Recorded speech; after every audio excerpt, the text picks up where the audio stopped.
When you introduce a character, it's not so important to describe them physically. That's really the least important thing. You can describe them physically, but you want to describe a character with an action. This is a little trick. Let's say that there's an annoying noise going on in the scene.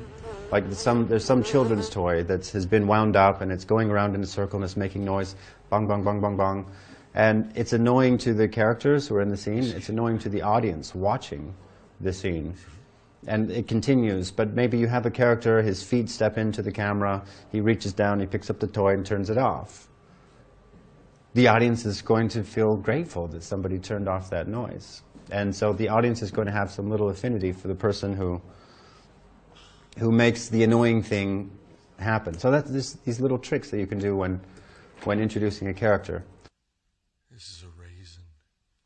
Yeah, it's like in the Terminator, but he's riding his motorcycle. Arnold Schwarzenegger is riding his motorcycle. So it clearly must be the first Terminator. And there's a little children's toy on the street, and he drives the motorcycle right up to the edge of the toy and stops, and then crushes it, which means he's a badass. He's going to destroy children's toys.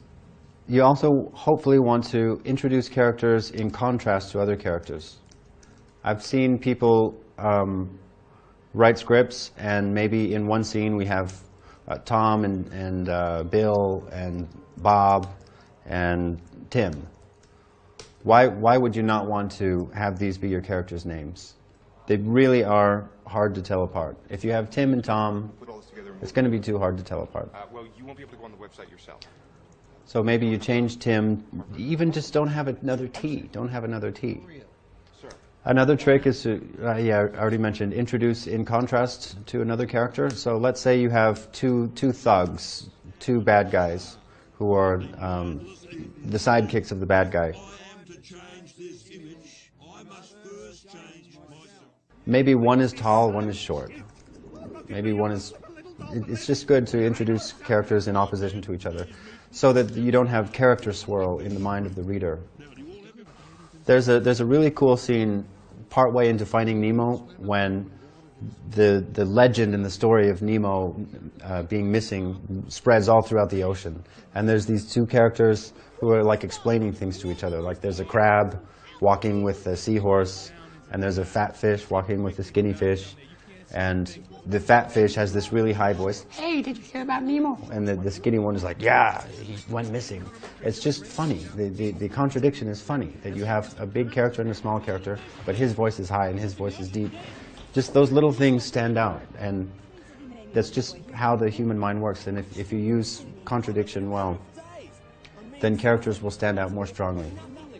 I have that problem with your stuff. Sometimes I just don't get a sense of who the character is. I don't have an image leap to mind. A name is not enough. An age is not enough. A description is not enough. None of this is enough. You should hopefully introduce them with some action. Introduce them doing something that sort of defines them as a character.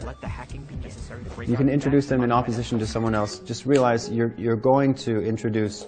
The whole movie is going to be your protagonist in opposition to your antagonist. So you have a whole movie to show the difference between these two characters. But if you have sub-characters, introduce them somehow in opposition to each other. Francis Underwood's character intro in House of Cards is killing a dog. That's how it's introduced. We have all read books on saving the cat, how the character needs to do something so that people will think he's a nice guy. And yet, this is just perfect. His character intro, he's killing a dog who can't survive. There. No more pain. Breaking Bad does something cool in its opening where, how is Walter White introduced in Breaking Bad? Yeah, driving in his underwear. So need GPS. I mean, for real.